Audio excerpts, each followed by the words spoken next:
Bendiciones, bendiciones, bendiciones, bendiciones, mis hermanos, donde quiera que se encuentren. Espero que la mano poderosa de mi Señor Jesucristo los guarde, su poder los acompañe y que su sangre preciosa nos cubra para evitar todo ataque y tentación del enemigo. Bien, en esta hora vamos a continuar con el libro de los Hechos. Y vamos a desarrollar en un bosquejo tratar de desarrollar un bosquejo del capítulo 4 de los Hechos, ya que hoy también es un libro en el cual tú y yo, mi querido hermano, podemos aprender mucho. Y aquí vamos a ver lo que dice el capítulo 4 de los Hechos, Hechos de los Apóstoles. Vamos a leer la palabra de Dios, tal como ha sido inspirada por el Espíritu Santo, enseñada y predicada por nuestro Cristo de la gloria celestial. Dice de la siguiente manera. Versículo 1 dice, capítulo 4 del libro de los Hechos, dice el versículo 1 en adelante, dice, hablando ellos al pueblo y vinieron sobre ellos los sacerdotes con el jefe de la guardia del templo y los saduceos, resentidos de que enseñen al pueblo y anuncien en Jesús la resurrección de entre los muertos. Y les echaron mano y los pusieron en la cárcel hasta el día siguiente, porque era ya tarde. Pero muchos de los que habían oído la palabra creyeron, y el número de los varones era como 5,000. Que el Señor añada sabiduría a su palabra. Padre Santo y bendito que estás en los cielos, gracias Padre, te damos por una nueva oportunidad que nos das para venir delante de tu presencia. Rogamos, Señor, que perdones mis pecados, perdones mis faltas, mis malos deseos, mis malas decisiones. Padre, que seas tú, a través del poder del Espíritu Santo, purificando mi mente, mi boca y mi corazón, para que pueda hablar al respecto como conviene, según la palabra que tú nos enseñas a través de la Biblia. Asimismo, Señor, te suplico que seas tú, por favor, obrando en defensa, ayudando a los enfermos de nuestros familiares, por nuestros hijos, por nuestros nietos, bisnietos, al igual que por nuestros cónyuges, por nuestros padres, hermanos en carne, como también por cada uno de nuestros primos, sobrinos, tíos, suegros y cuñados, donde quiera que se encuentren, que seas tú, por favor, obrando en su salud y en su situación que puedan estar pasando. Igualmente, Padre, por cada uno de nuestros hermanos en Cristo que han creído que tú eres el Hijo de Dios, que tú eres el Salvador, que tú eres el único medio para poder alcanzar la salvación. Te ruego, Padre, que seas tú, por favor, obrando en mi mente, en mi boca y en mi corazón, para que todo lo que diga, Señor, pueda ser de provecho y bajo tu autoridad, y que no sea nada que yo esté inventando, sino que sé tú, papito lindo, a través del poder del Espíritu Santo, tomando el control de mi mente, de mi boca y de mi corazón, para que todo lo que se diga pueda ser una realidad a través del poder del Espíritu Santo y de tu santa palabra. Asimismo te clamo por el pueblo de Israel, por la paz en Jerusalén, por nuestro país El Salvador y por cada una de nuestras autoridades. En el nombre de Jesús, tu Hijo amado, he orado, bendito Padre Celestial. Amén y amén. Bien, como decía, venimos ahora a tratar de desarrollar un bosquejo del capítulo 4 de los Hechos, y vamos a decir que en este capítulo ocurre, que lo que ocurre dentro de este capítulo es después de la sanidad del cojo, en el que estaba en la entrada del templo, y que había, y después de esto, pues, que lo que había predicado, que Pedro había predicado de Jesucristo, que había resucitado, y miles comenzaron a creer. Pero cuando el Evangelio avanza, también aparece la oposición, porque aquí vemos que aquí hay persecución, hay valentía, hay oración, hay unidad, y también se manifiesta el poder del Espíritu Santo. Esto es dando una introducción a lo que es el capítulo. Este capítulo nos enseña cómo debe reaccionar la iglesia cuando el mundo intenta callarla. Porque aquí podemos ver en el contexto histórico lo que está pasando. Los líderes religiosos, que eran los sacerdotes, los saduceos y el concilio judío, ¿qué querían? ¿Qué había pasado con ellos? Estaban molestos porque Pedro y Juan predicaban la resurrección de Jesús. Los saduceos no creían en la resurrección, así que el mensaje apostólico golpeaba directamente sus doctrinas o las enseñanzas que ellos daban. Así que podemos ver que la misma estructura religiosa que condenó a nuestro Señor Jesucristo a morir en la cruz del Calvario, ahora estaba tratando de intentar detener el avance de la iglesia, el avance del evangelio, el avance de la palabra, el avance de la predicación. Entonces, por eso es que dije, vamos a desarrollar este bosquejo, porque del 1 al 4 lo que hemos leído, de hecho, vemos que que el evangelio trae molestia. El evangelio trae molestia para todos aquellos que no creen, para todos aquellos que están en otra enseñanza, para todos aquellos que buscan otra dirección. Entonces causa molestia, y eso hace que muchas veces hasta nos insulten, ¿verdad? Entonces, por eso vemos que en los primeros 4 versículos que vimos, estamos viendo que como la oposición, aquí estamos viendo cómo el evangelio provoca oposición. ¿Por qué? ¿Qué pasó con los apóstoles? Bueno, inmediatamente les echaron mano y los pusieron en la cárcel. Es que eso es lo que causa, esa es la molestia que causa cuando nosotros muchas veces tratamos de predicar lo que la palabra nos enseña. Tratamos de hablar del evangelio, va a oídos de los demás, es molesto. ¿Es molesto por qué? Porque estamos tratando de hablar de la verdad del evangelio. La verdad, ¿para qué sirve la palabra de Dios en nuestras vidas? Así que echaron mano sobre ellos, y aquí podemos ver que Pedro y Juan son arrestados. ¿Por qué? Por predicar la resurrección de nuestro Señor Jesucristo. Acuérdense que en el mundo entero, en aquellos días y aún hoy, pues no se puede hablar directamente de nuestro Señor Jesucristo, a tal grado que hay lugares en donde prohíben que se hable del evangelio, se prohíbe que se predique al aire libre, que se prohíbe que se hable del evangelio de Cristo aún en centros comerciales. Eso ocurre también aquí en nuestro país, El Salvador. Aquí, si uno entra a un centro comercial y quiere abordar a las personas para hablarles del evangelio, inmediatamente llegan los de seguridad y le dicen, mire, aquí no puede hacer eso, aquí es prohibido predicar la palabra. Así que o se sale o guarda la Biblia. Entonces, a veces, porque uno va a hacer algo ahí en ese lugar, entonces dice, bueno, ni modo, le toca doblar la Biblia. Entonces, como ya nosotros ya sabemos qué pasa, que la Biblia, aunque la andemos cargando, pero no la podemos abrir. Entonces, ¿por qué? Porque causa molestia. Entonces, ahora estamos viendo que Pedro y Juan son arrestados, ¿qué? Por predicar el evangelio. Ahora bien, el enemigo no pudo detener el milagro, entonces intenta detener el mensaje. Porque, ¿qué es lo que pasó en el capítulo 3? Era evidente el mensaje, era evidente el milagro, era evidente la sanidad que había recibido el cojo. Y por esa, en alguna medida aquí, todos los que habían creído estaban detrás de Pedro y Juan. Por eso, a última hora, ya no los arrestaron. O sea, el siguiente día no los castigaron, porque el siguiente día, como ya era tarde, los dejaron en la cárcel. Entonces, aquí estamos viendo que siempre que nuestro Padre se comienza a mover, siempre que el evangelio se comienza a mover, siempre que el Espíritu Santo comienza a mover para que el evangelio avance, ¿sabe qué? Hay resistencia.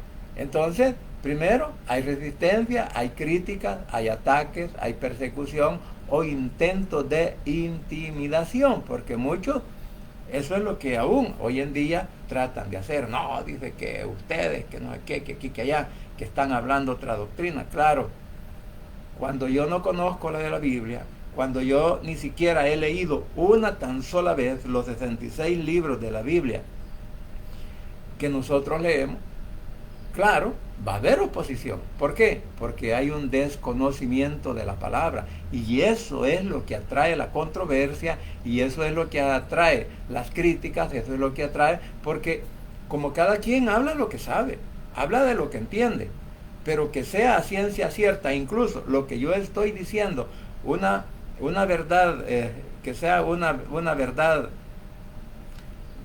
sin reproche, o que sea una verdad absoluta, eso no es posible. ¿Por qué? Porque cada uno de nosotros muchas veces hablamos de lo que entendemos, pero a veces criticamos el trabajo que hacen los demás. Y por eso es que muchos de los que habían oído la palabra, cuando oyeron de la resurrección de Cristo, cuando vieron el milagro, muchos creyeron, y dice que eran como 5,000. Y aquí, aunque Pedro y Juan estaban arrestados, pero ellos, los que fueron arrestados, le predicaron la palabra y siguieron avanzando, o sea, no se detuvieron. La oposición no significa derrota, a veces es evidencia de que Dios está obrando en la vida del hombre, que el evangelio está caminando. A veces la evidencia ¿por qué? Porque están viendo la evidencia de que nuestro Padre Celestial está obrando en el hombre, y esto no lo puede detener Satanás. ¿Por qué?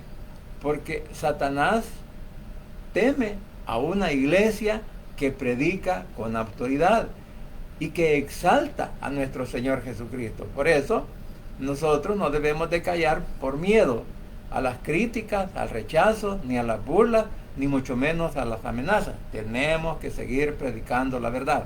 La iglesia nació en medio de ¿qué? De una oposición. Ahora vamos a ver, como dije, estamos desarrollando un bosquejo. Ahora vamos a leer del versículo 5 en adelante hasta el 12. Dice: aconteció el día siguiente que se reunieron en Jerusalén los gobernantes, los ancianos y los escribas, y el sumo sacerdote Anás y Caifás y Juan y Alejandro y todos los que eran de la familia de los sumos sacerdotes. Y poniéndose en medio, les preguntaron: ¿con qué potestad o en qué nombre habéis hecho vosotros esto? Entonces Pedro, lleno del Espíritu Santo, les dijo: gobernantes del pueblo y ancianos de Israel, puesto que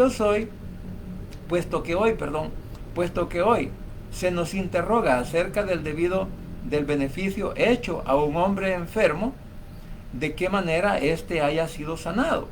Sea notorio a ustedes, a todos ustedes y a todo el pueblo de Israel, que en el nombre de Jesucristo de Nazaret, a quien ustedes crucificaron y a quien Dios resucitó de los muertos, por él este hombre está en su presencia y sano. Este Jesús es la piedra reprobada por ustedes los edificadores, la cual ha venido a ser cabeza ¿de qué? A cabeza del ángulo. Y en ningún otro hay salvación, porque no hay otro nombre bajo el cielo dado a los hombres en que podamos ser salvos. Gloria a Dios y aleluya, porque este versículo es clave.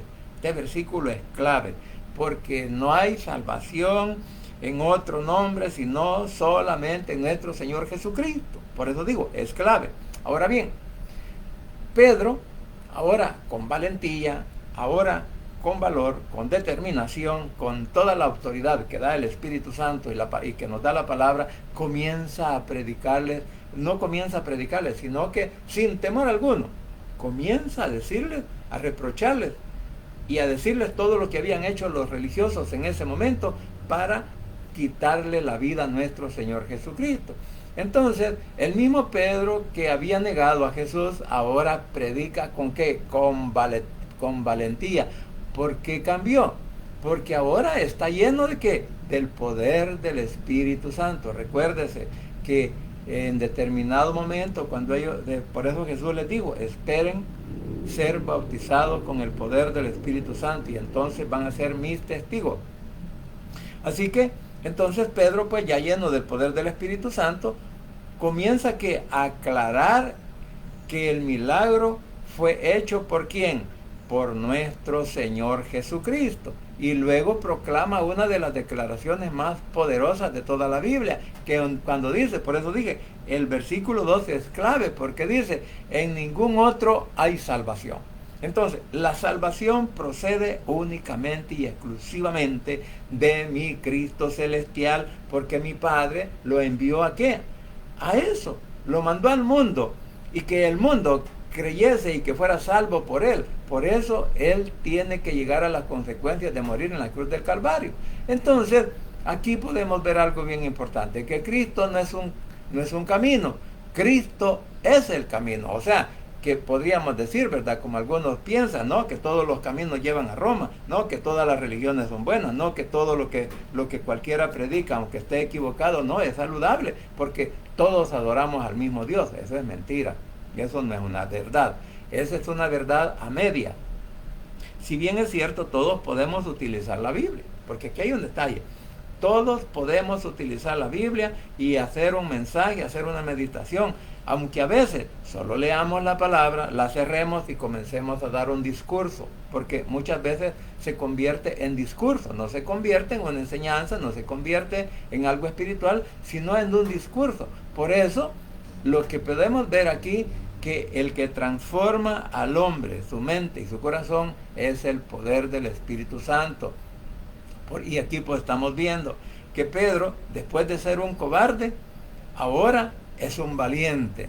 Después de ser un pescador de peces, ahora es un pescador de hombres y predica el Evangelio. Entonces, y también podemos ver que hombres comunes se convierten en instrumentos poderosos para nuestro Señor Jesucristo. O sea, de que vamos a decir que aquí no necesitamos tener grandes títulos para poder hablar de la palabra. No podemos decir que porque no soy universitario, porque no soy bachiller, porque apenas es sexto grado, no puedo hablar de la palabra. Siempre y cuando que yo me someta a ella, siempre y cuando que Cristo me haya tomado en sus manos y me haya moldeado para que yo predique su palabra, entonces aquí los títulos salen sobrando. Los títulos aquí salen sobrando. Aquí lo que tenemos que hacer es predicar la palabra con la valentía espiritual. ¿Por qué? Porque no nace de la personalidad, nace de la llenura del poder del Espíritu Santo. Por eso decía, lo espiritual no nace por tener unos 5, 10, 15, 20 títulos ahí, ¿verdad? Guindados en la pared.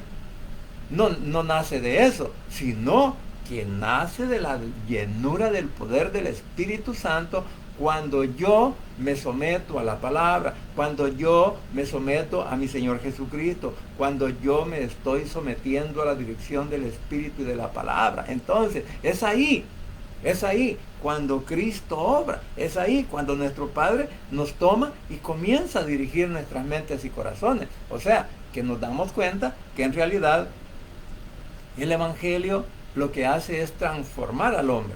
Claro, el hombre tiene que someterse también a la autoridad divina. Ahora, como dije, ahora viene Pedro. El mundo reconoce cuando alguien ha estado con Jesús. Y ya vamos a ver por qué. Porque del versículo 13 en adelante dice, entonces, viendo el denuedo o la decisión o la autoridad o cómo o la responsabilidad que había tomado Pedro, por eso el denuedo de Pedro y de Juan, y sabiendo que eran hombres sin letras del vulgo, se maravillaban y les reconocían como habían estado con Jesús. O sea, que el mundo reconoce que nosotros somos seguidores de Cristo y que no nos amedrentamos delante de la amenaza, no nos amedrentamos delante de aquellos que quieren detener el Evangelio, no nos amedrentamos por aquellos que nos amenazan aún hasta con quitarnos la vida.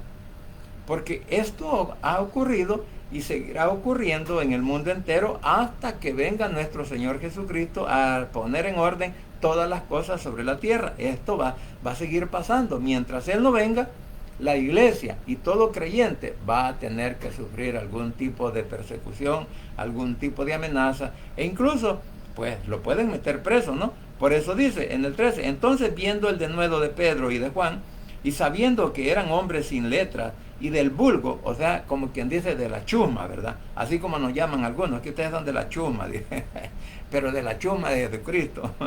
Y dice, se maravillaban y les reconocían que habían estado con Jesús. Mire, es que cuando uno ha estado delante de la presencia de Cristo, cualquiera lo echa de ver, cualquiera lo reconoce. ¿Por qué? Porque ya no es borracho, ya no es albalador, ya no es pleitito, ya no anda insultando a nadie, sino que ahora mejor trata la manera de hacer las cosas correctamente. Y viendo, dice, al hombre que había sido sanado, que estaba en pie con ellos, no podían decir nada en contra. Entonces les ordenaron que salieran del concilio y conferenciaban entre sí, diciendo, ¿qué haremos con estos hombres? Porque de cierta señal manifiesta ha sido hecha por ellos, notoria a todos los que moran en Jerusalén y los que podemos y no lo podemos negar. Sin embargo, para que no divulguen más entre el pueblo, amenacémoslos para que no hablen de aquí en adelante a hombre alguno en este nombre. Y llamándoles, les intimaron que en ninguna manera hablasen sin enseñar, ni enseñasen en el nombre de Jesús. Mas Pedro y Juan respondieron diciendo, juzgad si es delante de Dios, si es justo delante de Dios obedecerlos a ustedes antes que a Dios. Porque no podemos dejar de decir lo que hemos visto y oído. Y ellos entonces les amenazaron y les soltaron, no hallando ningún modo de castigarlos por causa del pueblo, porque todos glorificaban a nuestro Padre Celestial por lo que se había hecho, ya que el hombre en quien se había hecho este milagro de sanidad tenía más de 40 años. Ya era un adulto, ya era una persona en ese momento, porque la juventud para los judíos se acaba a los 40 y de ahí comienza ya ser una persona adulta. Ahora bien, vemos cómo el mundo reconoce, decía, de que todo lo que muchas veces ocurre en nuestras vidas, lo que puede ocurrir en una nación, depende de la mano poderosa de nuestro Cristo. Y por eso reconocían que ellos habían estado con Jesús, que eran sus discípulos, vea que no lo podían negar. Pedro y Juan eran hombres sin estudios rabínicos formales, o sea, que no habían sido formados. ¿Los había formado quién? Nuestro Señor Jesucristo. Por eso es bien importante, por eso decía que aquí Jesús no buscó universitarios, Jesús no buscó doctores, no buscó abogados, no buscó licenciados de ninguna clase, no, buscó hombres que estuvieran dispuestos a seguir hablando del Evangelio, buscó hombres, llamó hombres, así como dice el del vulgo, ¿verdad? De la chuma, llamó hombres que estuvieran decididos a ¿qué? A pagar el precio por predicar la palabra. Pero había algo imposible de negar. ¿Por qué? Por la autoridad con que ellos hablaban, con la convicción que tenían y el poder que les da el Espíritu Santo para que hablasen, y también había una evidencia de que nuestro Padre Celestial estaba con ellos. El Espíritu Santo estaba con ellos y eso no lo podían negar. El concilio quedó confundido. ¿Por qué? El cojo estaba sano, el milagro era público y el testimonio era irrefutable. O sea que nadie podía negar lo que había ocurrido con el cojo del capítulo 3, el paralítico. Entonces, aquí podemos ver que intentaron intimidarlos, pero Pedro y Juan respondieron, no podemos dejar de decir lo que hemos visto y oído, no puedo dejar de hablar lo que la palabra me enseña, no puedo dejar de hablar lo que Cristo ha hecho en mi vida, no puedo dejar de seguir hablando de la palabra, y no importa que me quieran tapar la boca, pero Cristo está en mi mente, Cristo está en mi corazón, Cristo está en todo mi ser, y eso me hace a mí acreedor a que yo siga predicando el Evangelio. Y no importa quiénes se molesten, no importa quiénes no estén de acuerdo, no importa si les gusta o no, pero la palabra de Dios es una cosa, y el Evangelio para la salvación es lo que a nosotros nos impulsa a seguir hablando del Evangelio. Así que por eso aquí podemos encontrar algo bien claro, que cuando la iglesia pasa tiempo con Cristo, su carácter cambia, sus palabras cambian y su autoridad espiritual también cambia, porque ahora ya no hablamos por nuestra propia cuenta, ahora ya no hablamos por lo que nos han dicho, ahora hablamos por lo que hemos escudriñado en la palabra, porque una cosa es que nos digan y otra cosa es lo que está escrito. Entonces, por eso decía en alguna ocasión, a veces nosotros repetimos lo que dice el hombre. Tenemos un evangelio del perico, porque el perico se le enseña a hablar, o el oro, ¿verdad? El cotorro se le enseña a hablar, pero el evangelio es igual. Muchos hablan o dan sus discursos, pero sin ninguna enseñanza, sin ninguna aclaración de lo que la palabra. ¿Y por qué? Porque no tienen una autoridad espiritual. Y vuelvo a repetir, no todo lo que brilla es oro, no todo lo que se predica es verdad, no todo lo que sale de la boca de una persona que está con un micrófono detrás de un púlpito está enteramente preparado para hablar del Evangelio. No, a veces esas cosas suceden únicamente por emoción. Así que aquí pues, como dije, estamos viendo algo bien importante en estos primeros versículos que hemos leído hasta el versículo 22, en donde cada uno de nosotros debemos de tener un carácter firme en nuestro Señor Jesucristo para seguir hablando su palabra. No debemos de torcer la enseñanza, no debemos de torcer la doctrina bíblica, sino que debemos de seguir adelante con ella. Y por eso, aunque tengamos problemas, aunque tengamos dificultades, o no nos quieran tomar en cuenta por alguna situación, ya no nos quieran ver como personas, sino que nos quieran ver como opositores a la mentira, entonces, no importa, pero la verdad hay que seguirla predicando. La verdad hay que seguirla mencionando. ¿Por qué? Porque nosotros en este momento podemos decir que todo hijo de Dios y ha abierto su corazón y ha confesado de que Jesús es su único Salvador personal, tiene una autoridad espiritual, y esa autoridad espiritual no cambia, siempre y cuando que estemos parados en la roca inconmovible que es Cristo, siempre y cuando que estemos pues seguros de lo que estamos hablando está escrito, entonces no hay ningún problema. O sea, no hay ningún problema predicarla, no hay ningún problema enseñarla, no hay ningún problema seguirla anunciando. ¿Por qué? Porque solo en Cristo Jesús hay poder y hay salvación. Amén. Vamos a orar. Padre Santo y bendito que estás en los cielos, gracias te damos por este momento, gracias por tu enseñanza, gracias por esta palabra que ahora nos permites escudriñar. Te ruego, Padre, en el nombre de tu Hijo amado Jesucristo, que por favor sigas iluminando nuestras mentes y corazones a través de tu palabra y a través del poder del Espíritu Santo, para que sigamos firmes, inquebrantables en la verdad, porque tu palabra nos enseña, Padre, que cuando nosotros estamos parados en esa roca inconmovible que es Cristo, nada ni nadie nos puede mover, nada ni nadie nos puede apartar de la verdad, nada ni nada, nadie ni nada puede decir que lo que nosotros estamos haciendo es una mentira, es un invento, es algo que en realidad proviene de ti. Por eso es necesario que cada uno de nosotros nos concienticemos adecuadamente a través de la palabra, y así, Señor, para poder seguir hablando de tu evangelio, de tu salvación, porque como leíamos en el versículo 12, no hay, solo en Él, lo leo, y en ningún otro hay salvación, porque no hay otro nombre bajo el cielo dado a los hombres en que podamos ser salvos. Por esa razón es que cada uno de nosotros debemos de confiar en nuestro Señor Jesucristo, que Él es el único medio de salvación que existe para el hombre en el mundo entero. No hay otro método.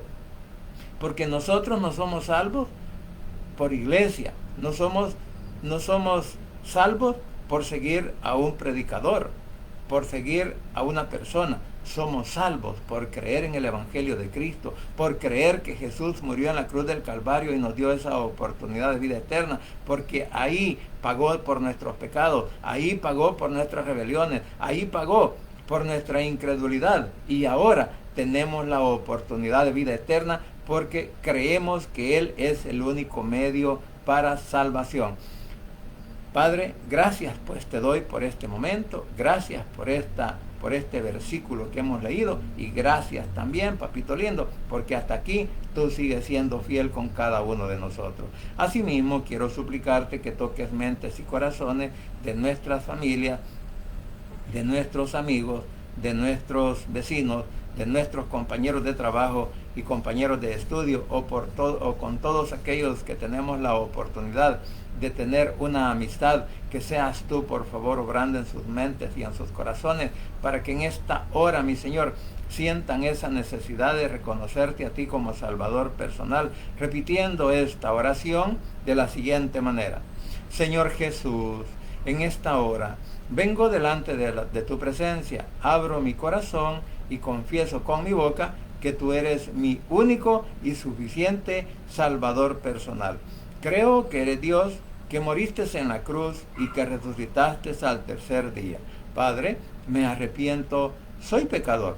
Gracias te doy por enviar a tu Hijo a morir en mi lugar. Gracias, Cristo, por salvar mi alma hoy. Que el Espíritu Santo selle mi corazón y me dé esa oportunidad de que al morir voy a estar en tu presencia. En el nombre de Jesús, tu Hijo amado, he orado, bendito Padre Celestial. Amén y amén. Bien, familia, gracias por permitirme llegar a sus hogares, gracias por la oportunidad de vida que nos da Cristo, y gracias porque hasta aquí Él sigue siendo fiel con nosotros. Así que pasen un buen día, muchas bendiciones, y no se olvide que el Rey pronto estará llamando a su escogida, porque Él viene pronto. Bendiciones para todos y cada uno de ustedes donde quiera que se encuentren.